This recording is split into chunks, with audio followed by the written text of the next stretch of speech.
Hello, in this video we'll show you how we can import a Dxf file into PartMaster and then machine it. So from the desktop I've started the CAD system, so from the start menu I'll choose open a Dxf Drawing, and then we simply browse to the folder where our Dxf file is kept. In this case it's in my examples folder, and this is the one that we'll choose. So here's the import dialog. Now, the one important thing about Dxf files is that they don't contain any information about what units are in, so you'll need to know this. So in this case I'm using millimeters. The other options are we can also import and place this Dxf file onto a template. A template could be a drawing border with a title block, etc. And then we have other options down here which control how we import things. The more options tab here is quite good because this is where we can convert polylines into lines and arcs and so on, and also expand any blocks that might be in the drawing. Okay, so that's the Dxf file that we've read in. Now this is typical of a Dxf file because it contains a lot of information that we don't need to use for machining. We have a drawing border, we have a title block, etc. But what we're interested in is the shape here and the holes. Now often with Dxf files what you get is you get a lot of extraneous information come across.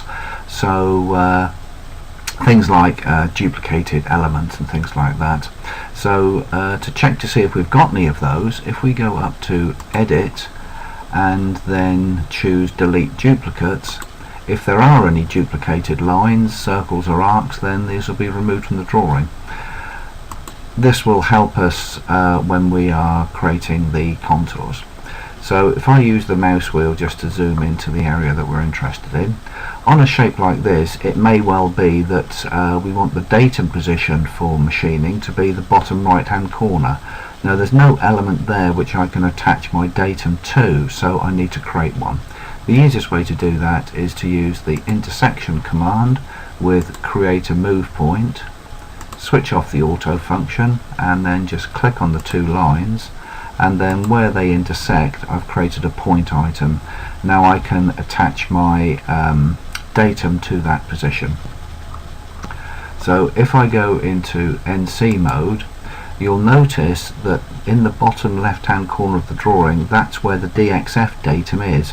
It's often the case that on Dxf files the datum or the XY0 position is the bottom left hand corner, so obviously that's not good for what we want, which is for the machining. So from the NC menu, the icon there, we've chosen NC, and down the left hand side here we choose the set NC datum icon.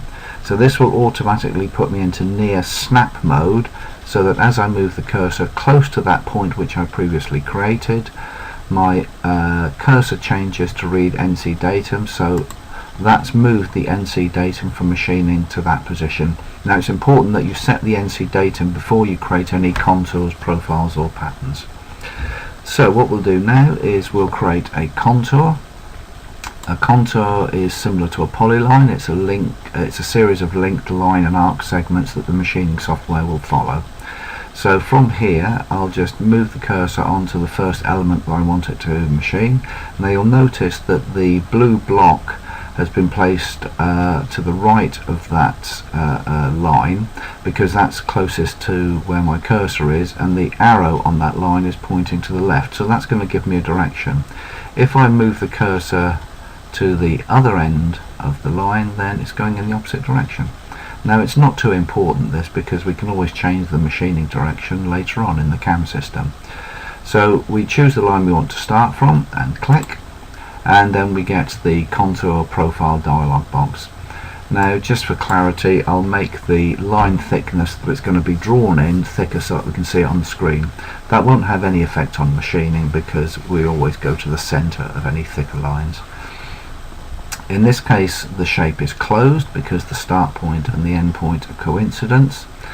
The other options here to do with tolerances and so on can be left as the default.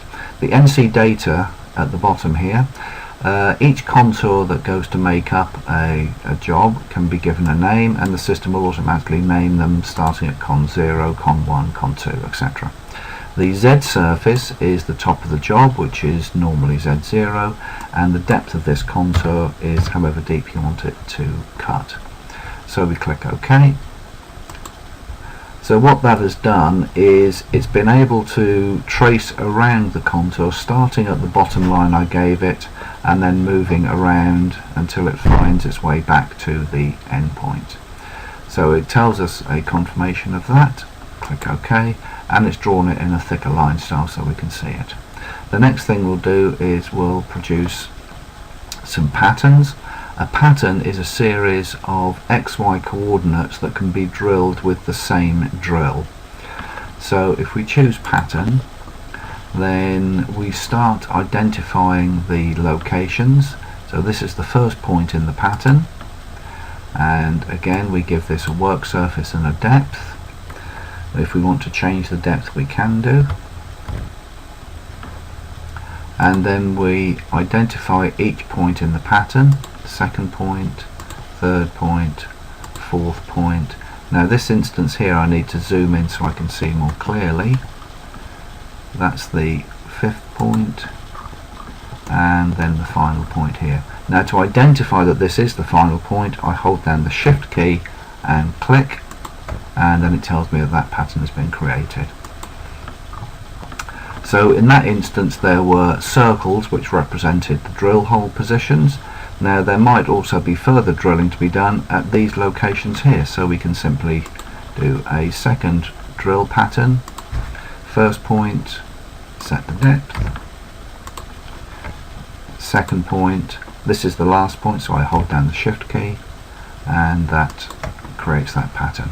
So a pattern is a series of XY locations that can be machined with the same size drill. When we come onto the CAM portion, then we can tell it that we want to machine both of those patterns with, say, a center drill to start with. But we'll cover that in the second video.